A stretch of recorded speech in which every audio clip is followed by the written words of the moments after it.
Number 90. Soundgarden, Louder Than Love. This is grunge, but metally grunge. Soundgarden have a very Black Sabbathy sound, and then together with Alice in Chains, these are the two Seattle grunge bands that are the most metal. Obviously Chris Cornell, amazing vocalist. Obviously the band are just amazing. They are. This is good quality stuff. And Ugly Truth, Hands All Over, Gun. The first three tracks alone make me fall in love with this album every time I put it on to listen to it.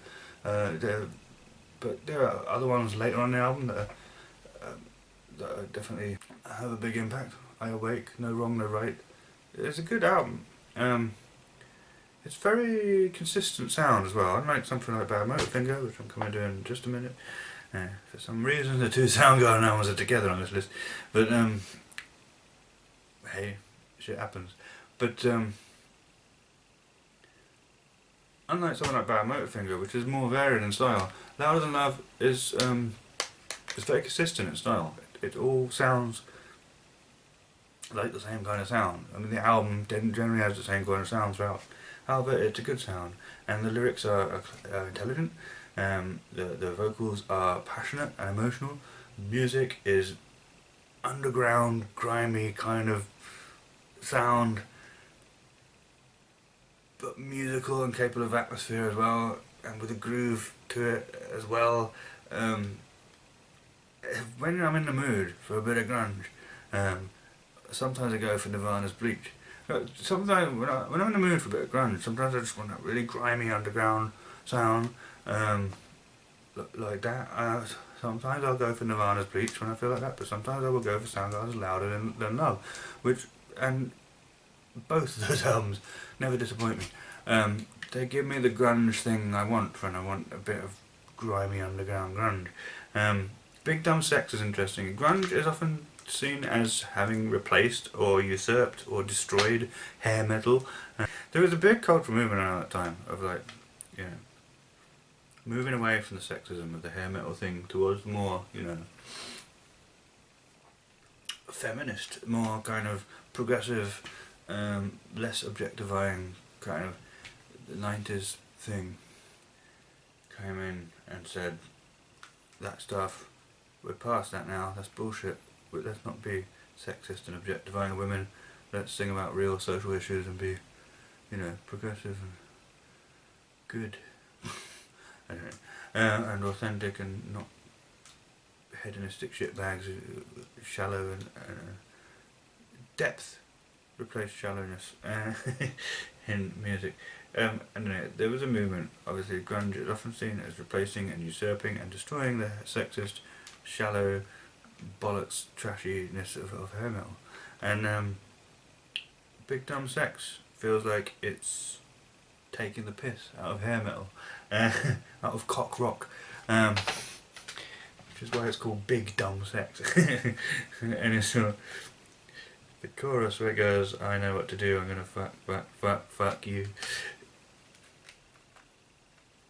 It's saying fuck you at hair metal as well. I find the humour in that very clever, anyway. But anyway, I don't know why I wanted to talk about that so much. When Ugly Truth and Hands All Over is awesome track, because it's and it's about the environment and stuff.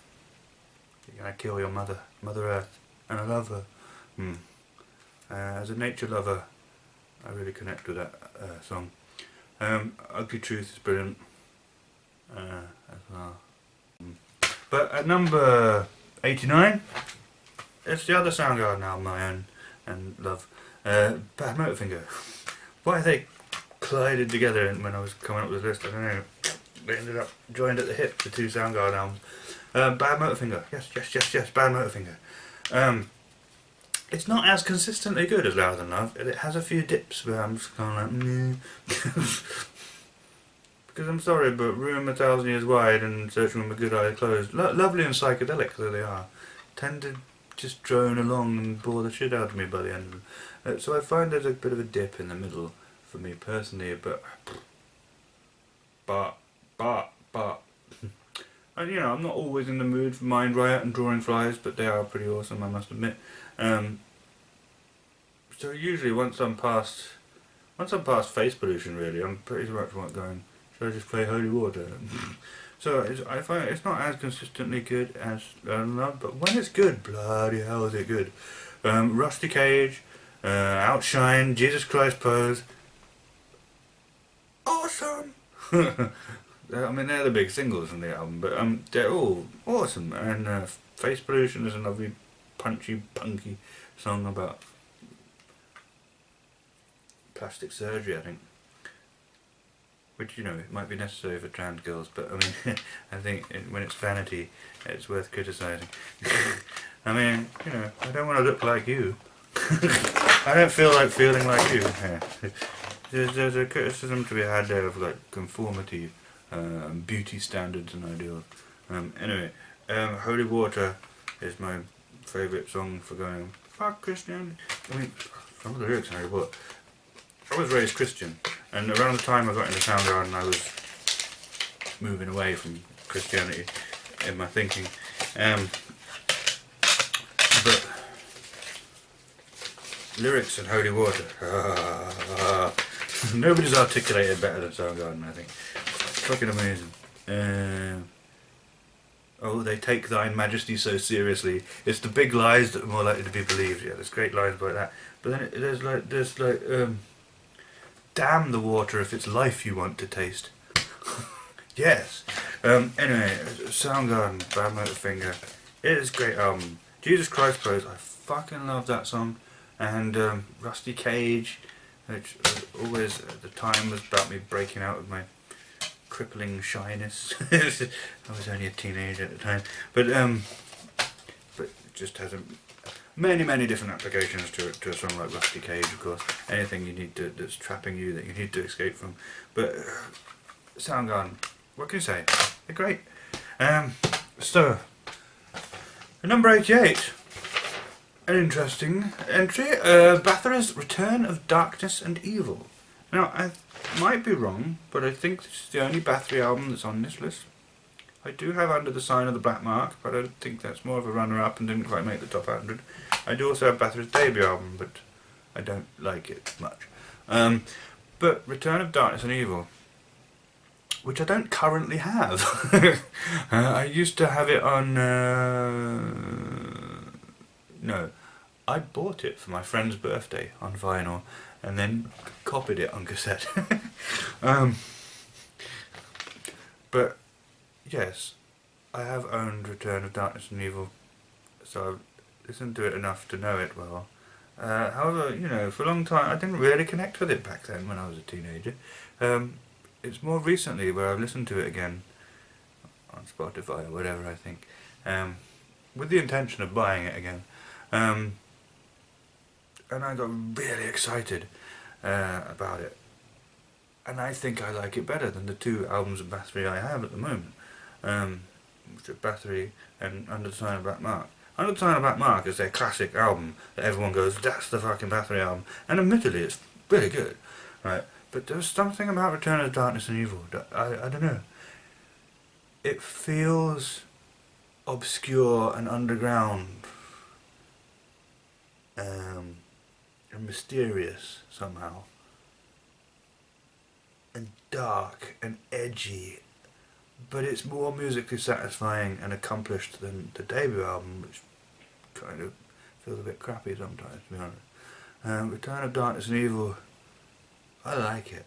When I want really edgy, underground sounding, first wave black metal, I mean, I usually go for To Megatherion, but yeah, Bathory's Return of Darkness and Evil, I like it. It's a bit odd as an inclusion on this list, because when I used to own it, I didn't like it as much as I did recently when I just checked it out on Spotify. And checking something out on Spotify, and I'm not, as a result, I'm not overly familiar with the tracks and which tracks I like and which ones I don't, and it all just kind of blends together. I think it does anyway though, because I think it's just a sonic experience of its own. And the album as a whole, I think, is a sonic experience. But yeah, it's kind of an odd inclusion on this list, because it's not, listening to it on Spotify is not supposed to count, but I did technically used to own it and stuff, so it does qualify. But but yeah, I'm not as familiar with it as you'd expect with an album that's on this list. Number 87, Ozzy Osbourne, No Rest for the Wicked. One of my favourite Ozzy Osbourne albums, and it's not usually given that much respect or praise. That usually goes to the first three Ozzy Osbourne solo albums. And the later two in the 80s, which I already talked about, Ultimate Sin, then this one in 1988, they don't get much praise or attention, but I like this album. I like Miracle Man, the opener. I love Bloodbath in Paradise and Fire in the Sky. I mean, this was my first Ozzy Osbourne album, interesting enough. The first one that I had and that I heard. So this was my entry point to Ozzy's solo career. I love Miracle Man with its witty criticism of televangelists. Devil's Daughter is kind of good as well. It's good. I mean, it's not great, but it's good. Crazy Babies Breaking All the Rules is where it falls a bit meh, but they're still sort of enjoyable when you're in the mood. Bloodbath in Paradise, about Charles Manson, of course, is just awesome. Very creepy beginning, and then just awesome metal song about Charles Manson killing and stuff. And the cool thing about Ozzy as well sometimes, it's just the way his vocals soar over the thing, and I can't explain properly, but yeah.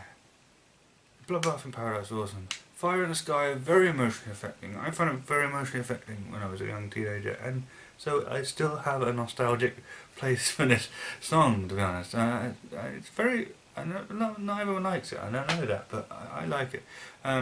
Tattooed Dancer is a bit of throwaway fun, which is a good song. Demon Alcohol, brilliant.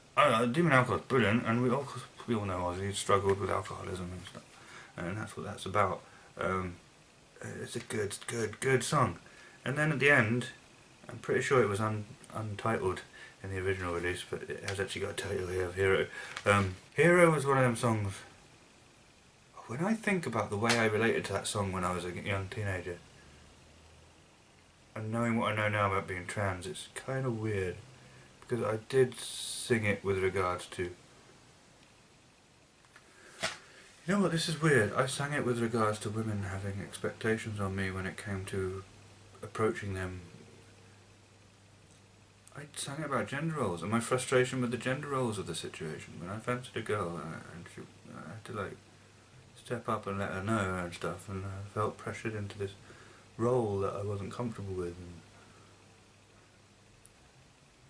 I know that Ozzy's probably singing about people lifting me up to be some kind of role model when, you know, he's heavy into alcoholism and drug addiction and a mess, and doesn't feel like he should be a role model to anybody.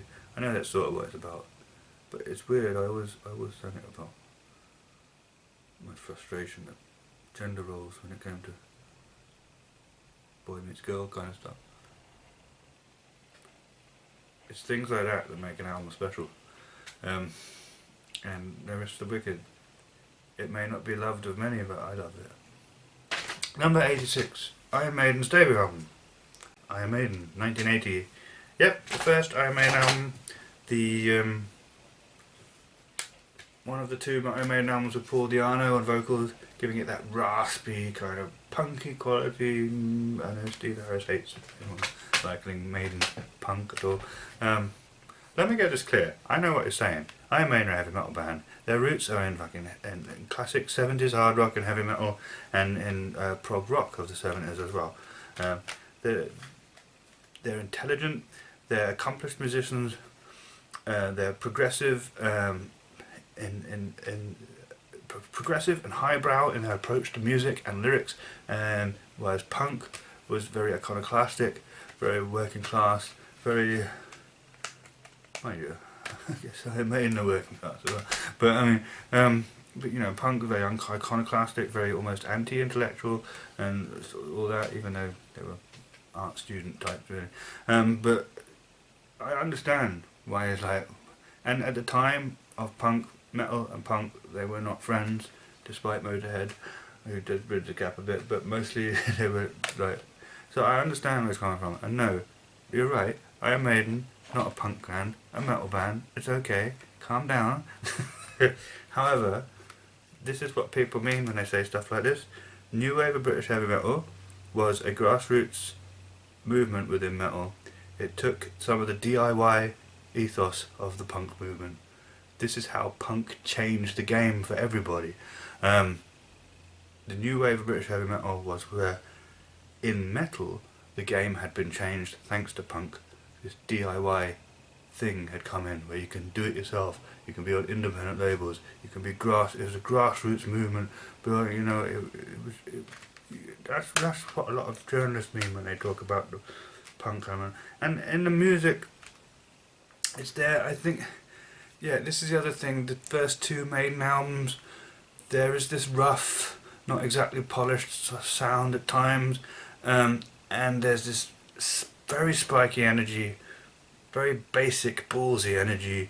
The sound of Maiden's not quite as epic and as it was further down the line. Obviously there are moments of epicness here or there on tracks like Killers and on Phantom of the Opera here on the debut, but generally speaking, it is more the punchy, adrenaline-y, energy, spiky, kind of basic, balls out rock thing going on here, and Paul Di'Anno's vocals have that raspy, punky quality to them, and that's why the early Iron Maiden albums sound sort of metal with a little super song of punk in there. But yeah, Steve Harris doesn't like people saying that, but you know. But the debut album, yeah, it's a bit rusty production wise.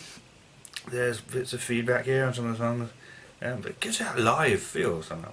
But you know, it's a good album. I mean, it's quite low on this list. There's oodles of Maiden albums higher up on this list, but it's a good album. There's no doubt about it. Remember Tomorrow, awesome. Running Free, everyone knows it. It's not an awesome song, but it's a good song and it's an enjoyable song. Phantom of the Opera, amazing. Of course, Phantom of the Opera is amazing. Charlotte the Harlot, the first of the prostitute songs by Maiden. Okay, it's not as good as 22 Acacia Avenue, but it's very good. And Iron Maiden, their signature tune and everything. And yeah, it's a good, solid album. And it's Iron Maiden, so yeah, it's good. Eddie looking very punky on the cover. Probably didn't help the punk association. Hey, 1980. Anyway, it's the beginning point of Maiden, but it's definitely worth getting. I mean, it's probably not as worth getting as the rest of their material from the 1980s, but when you've finished with all of them, get this one first before you consider any Maiden that's not that wasn't released in the 1980s. Because to be honest, those 1980s albums by Maiden are the ones to own first before you check out other stuff. Personally, you know, this is the classic Maiden sound. Their first 7 albums, you know. But amongst those, perhaps their debut albums are the least worth getting, but it's still very worth getting. And yeah. Number 85 is Skyclad, Burnt Offering for the Bone Idol. This is a folk metal album, one of the earliest folk metal albums, and I think the only folk metal album on this list. Because for some reason, although I know from my love of Skyclad that in theory I could love folk metal a lot more than I seem to usually, nevertheless I find it very hard to find folk metal that I really enjoy, rather than just thinking is cheesy. When it's not cheesy bollocks, it's just doing like a very black metal thing, and I'm just like, well, I may as well listen to black metal. I want something with some of the punchy thrash metal riffs and clean vocals and violin stuff of Skyclad, with the pagan lyrics of Skyclad. And that's what I want. I want more of that. But, you know, unfortunately, it's down to this album, Burnt Offering for the Bone Idol, which I used to have on vinyl back in the day. Burnt Offering for the Bone Idol. because I think that's where Skyclad hit their stride, and I think after that they just, and before that they weren't quite there yet, and like I said, the problem with folk metal is it's like nobody else has done it as well as they did on this album for me, and it's like, this is it, this is the folk metal bible for me, and the only folk metal I'll ever properly be into, and Ensiferum might come close, because I do kind of like them, their early work, Ensiferum, so there's them I suppose. But, yeah, anyway, Skyclad, Burnt Off from the Bone Idol, brilliant. And I mean, at this time in the early 90s, I guess it was 93 I was into this album. The album was released in 92, so, I was actually getting interested in paganism for the first time. And, in my own weird way. But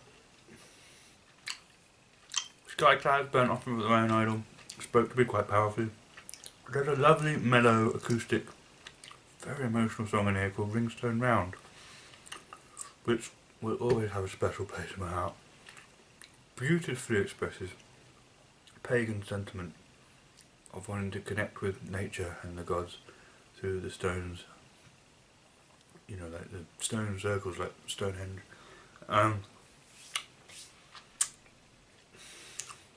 It's such a beautiful track, Ringstone Round. But then there's brilliant, aggressive, stomping, passionate songs about Christianity being shit and paganism being good in a lot of the songs on this album. Like Men of Straw and Salt of the Earth, Another Man's Poison, Broken Promised Land. There's so many good songs on this album. And it's a brilliant album. It's the perfect Skyclad album in my view, and it's the perfect folk metal album in my view, and unfortunately it's kind of rare to get hold of these days, but Burnt Off from the Bone Idol by Skyclad, it had a place in my life and it's got a place in my heart. Number 84, Heartwork by Carcass. Carcass, Heartwork, it's melodic, it was the first album in melodic death metal. It started melodic death metal or something. And I don't like it as much as the album just before it, Necroticism, but I do like it. Buried Dreams is a classic track, and is much of the reason why the album's awesome. But I mean, the track Heartwork and No Love Lost and stuff, and the whole album's good. I mean, this is where they brought in the more technical Iron Maiden kind of melodic lead lines, or whatever, lead guitar lines, and it's a classic album, and it's really good. And it's Carcass, and one of the reasons why I love Carcass, though the other reason, which is far more compelling in my view, is Necroticism, which is higher up on the list. We'll get to it. Number 83, Come My Fanatics by Electric Wizard. This is another album where it's classic, and it's one of the two albums by this band to own, but the other one's higher up on the list. But but yeah, Come My Fanatics, and I just love Electric Wizard's really growly, low-end doom sound. Fucking, they give me the doom fix I need. And Electric Wizard, Come My Fanatics, yes. Wizard in Black, great track, but even better, Son of Nothing. Son of Nothing's brilliant. Electric Wizard, Come My Fanatics. I love this band, I do. Number 82 is Ministry, The Mind is a Terrible Thing to Taste, which is, I think it was released in 1989. It's a brilliant industrial metal album. And it's got Thieves on it. It's got Burning Inside. Love that track. It's got, what's the one which is all about respect. What's that one called? I've forgotten. Breathe. Oh, there's so many good tracks on there, and it's really good industrial metal album. Psalm 69 is higher on this list, but nevertheless, Mind is a Terrible Thing to Taste is the other Ministry album to own, because it is awesome from start to finish. It honestly is. So What is the album, the song I was trying to think of. Yeah, with the whole thing about. I mean, they're great use of sampling, great chugging thrash metal riffs, pummeling drum machine, and witty sample use and awesome industrial metal album. Really, Minds a Terrible Thing to Taste. I love their quirky, off the wall, sarcastic kind of take on the world, sort of anarchic, unhinged take on the world. I don't know, it's hard to explain why Ministry is so awesome, and it is on the albums Minds a Terrible Thing to Taste and Psalm 69 that they are so awesome, and so that's why Minds a Terrible Thing to Taste has its place on this list. So, number 81, Ozzy Osbourne, Blizzard of Oz, the debut solo album of Ozzy Osbourne, the one with Crazy Train on it, the one with Mr. Crowley on it, I don't know, Goodbye to Romance, just classic song after classic song. How can you not love this album? It's awesome. Of course it is. It needs no introduction. It's Ozzy Osbourne's Blizzard of Oz album. Get it. You need it. It's important. It's wonderful. It's enjoyable. It's brilliant. Obviously the guitarist Randy Rhoads, great guitarist, sadly died in a crash. Ozzy was devastated when Randy Rhoads died. But yeah, this was the album that brought Ozzy's solo career, the beginning of Ozzy's solo career, that brought Ozzy up from another big devastating moment, which was getting fired from Black Sabbath. Sharon Osbourne kicked him up the arse. But yeah, basically the thing that really saved him was the finding of Randy Rhoads, because Randy Rhoads was such a good guitar player. That I think is what gave Ozzy hope that he could make it, that he could rival Black Sabbath, that he could sell as a solo artist.